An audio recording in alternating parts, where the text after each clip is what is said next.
Hello అండి, welcome back to my channel. ఈరోజు వీడియోలో మనం పఫ్ హ్యాండ్స్ని ఏ విధంగా స్టిచ్ చేసుకోవాలో ఈ వీడియోలో నేను మీతో షేర్ చేసుకుంటానండి. నేను పేపర్ కటింగ్ అయితే చేశాను, హ్యాండ్స్ అనమాట. ఒక హ్యాండ్ పేపర్ కటింగ్ని చేశానండి. కింద మనం కుట్టుకోవడానికి ఖర్చు 1 ఇంచ్ వదిలేసి, హ్యాండ్ పొడవు వచ్చేసి 5, హ్యాండ్ లూజ్ వచ్చేసి 7, ఖర్చు కాక చెప్తున్నానండి. హ్యాండ్ లూజ్ వచ్చేసి 7 అనమాట. ఖర్చు 1.5 ఇంచ్ యాడ్ చేసుకోవాలి. తర్వాత హ్యాండ్ యొక్క కింద రౌండ్ దగ్గర లూజు 5.35 అనమాట. ఇప్పుడు మనం ఈ ప్లేస్లో పఫ్ అనేది మనం స్టిచ్ చేస్తాం కాబట్టి అది ఎక్కడి నుంచి ఎక్కడి దాకా చేసుకోవాలో చూద్దామండి.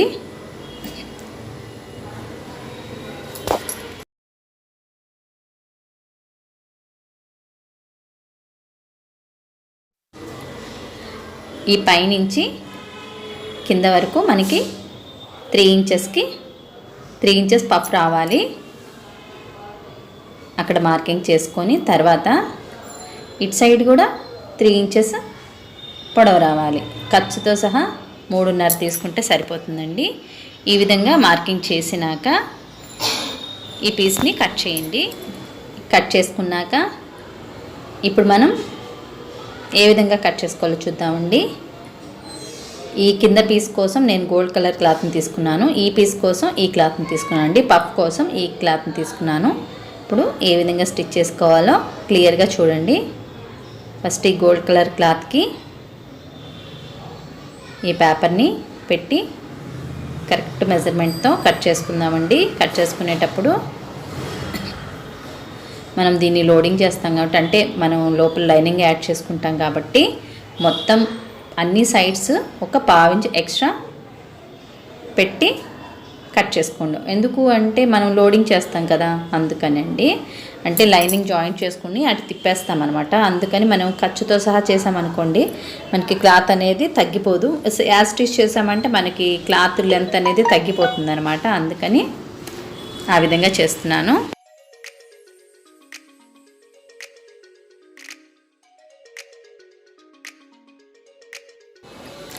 లైనింగ్ జాయింట్ చేసుకుని అటు సైడ్ తిప్పేస్తాను.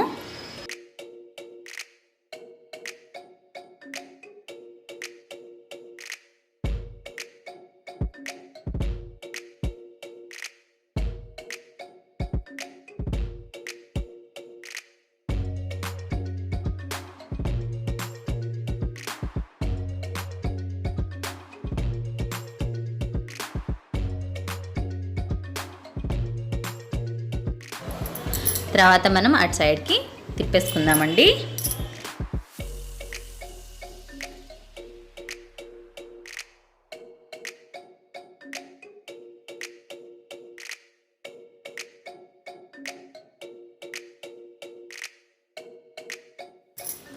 ఇలా తిప్పి ఇటు సైడ్ కూడా సన్నగా ఒక కుట్టు వేసుకోండి. అంచు భాగంలో అటు సైడ్ మొత్తం కూడా ఒక అంచు భాగంలో వేసుకోండి. తర్వాత సన్నగా ఒక స్టిచ్ వేసుకోవాలి. తర్వాత పఫ్ కోసం నేను ఈ క్లాత్ని కట్ చేసుకుంటున్నానండి.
ఆ తర్వాత దీనిపై మనం పఫ్ కోసం పేపర్ని కట్ చేసుకున్నాం కదండి.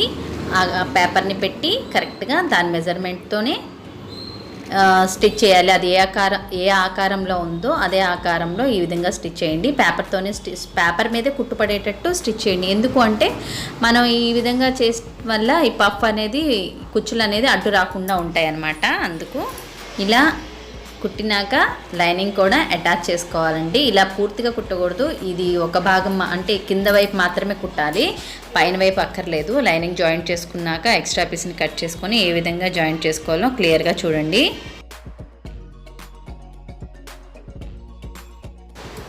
ఇలా వన్ సైడే జాయింట్ చేసుకొని తర్వాత ఈ లైనింగ్ క్లాత్ని ఈ విధంగా తిప్పేసేయండి. అంటే కట్ చేసుకొని తిప్పండి, అప్పుడు మీకు ఈజీగా తిరుగుతుంది. అటు సైడ్కి తిప్పేయండి. పేపర్ని కూడా తీసేసేయాలి.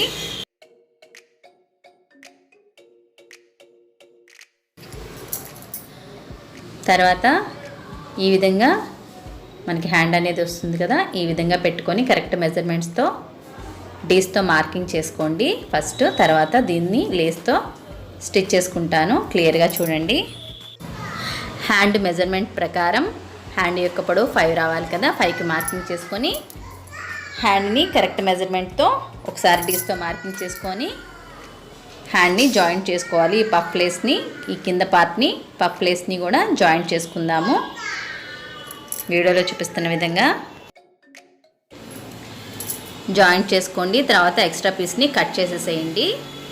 మనకి హ్యాండ్ ఎంత పొడవు కావాలో అంత పొడవుని జాయింట్ చేసుకొని తర్వాత ఈ ఎక్స్ట్రా పీస్ని మొత్తం చక్కగా కట్ చేసేసుకుంటే హ్యాండ్ కరెక్ట్ మెజర్మెంట్ అనేది మనకు వచ్చేస్తుంది అనమాట. ఇవ్వండి వీడియోలో చూపిస్తున్న విధంగా. తర్వాత దీనికి మనం లేస్లు అనేది అటాచ్ చేసుకుందాము.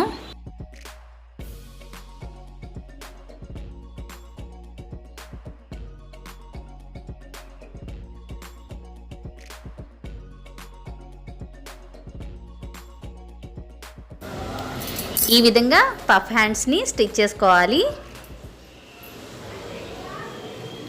వీడియో కనుక మీకు నచ్చినట్టయితే తప్పకుండా వీడియోని లైక్ చేయండి friends. Thank you for watching.